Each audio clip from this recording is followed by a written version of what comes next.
हल्द्वानी का बुद्ध पार्क इन दिनों बेरोजगार युवाओं के विरोध प्रदर्शन का गवाह बन रहा है। पेपर लीक प्रकरण से नाराज युवाओं ने आज अलग ही अंदाज में विरोध किया। उन्होंने भैंस का पोस्टर लगाकर बीन बजाई और सरकार पर हमला बोला। युवाओं का कहना है कि सरकार सोई हुई है और उसे जगाने के लिए यह प्रतीकात्मक प्रदर्शन करना पड़ा। प्रदर्शनकारियों ने असली भैंस को धरना स्थल पर लाने की भी कोशिश की, लेकिन पुलिस और प्रशासन ने रोक दिया।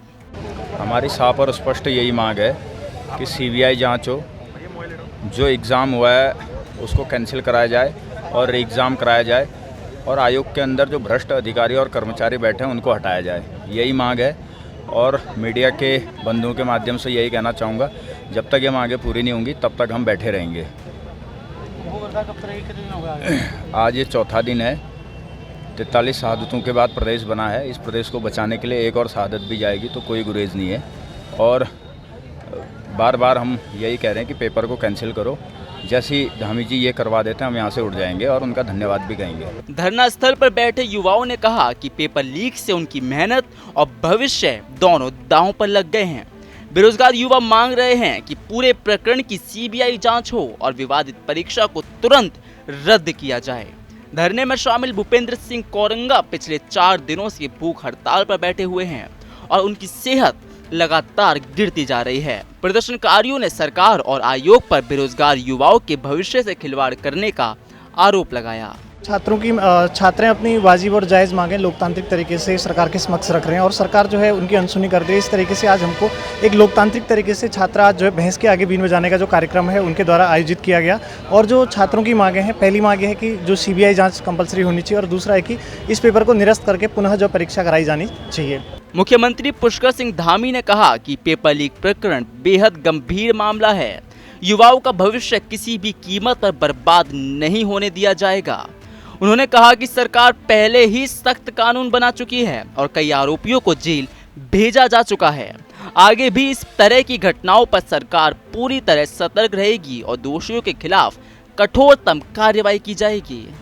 हम लोग शुरू से सारी परीक्षाएं पारदर्शिता से हो, नकल विहीन हो और योग्यता, क्षमता और प्रतिभावान छात्र छात्राओं को, गरीब माता पिता के बेटे बेटियों को उनकी योग्यता और क्षमता के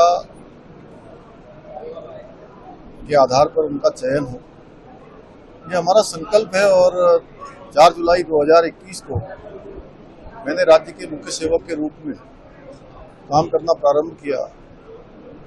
तब से लेकर अब तक 25,000 से अधिक नियुक्तियां बिना किसी नकल के पारदर्शिता के साथ संपन्न हुई है। हमारा प्रयास है कि जो हमारा कैलेंडर है आने वाले सालों का, वो कैलेंडर भी हमारा पूरी तरह से तय समय सीमा पर हो, हमारे सभी अभ्यर्थियों को उचित मौका मिले। सीएम धामी ने साफ कहा कि पारदर्शी व्यवस्था के तहत ही परीक्षाएं आयोजित की जाएंगी और किसी भी सूरत में धांधली बर्दाश्त नहीं होगी। मुख्यमंत्री ने बेरोजगार युवाओं को आश्वासन दिया कि उनके अधिकार सुरक्षित रहेंगे और सभी परीक्षाएं पूरी ईमानदारी से संपन्न होंगी। साथ ही उन्होंने युवाओं से अपील की कि वे अफवाहों पर ध्यान न दें और संयम बनाए रखें। हल्द्वानी से शुरू हुए पेपर लीक प्रकरण को लेकर विरोध अब राज्यव्यापी आंदोलन का रूप ले चुका है। बेरोजगार युवा लगातार सरकार और आयोग के खिलाफ आक्रोश जता रहे हैं।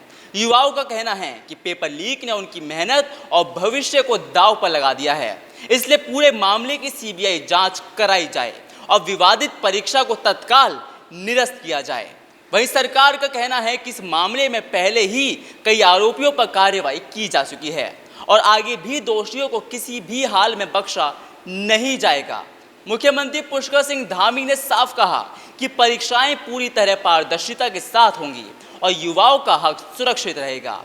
लेकिन सवाल यही है कि क्या सरकार युवाओं की मुख्य मांगों को मानकर उन्हें न्याय दिला पाएगी या फिर ये विरोध और बड़ा रूप लेगा। कैमरामैन उज्जवल के साथ में विवेक यादव, टीवी 100 नोएडा।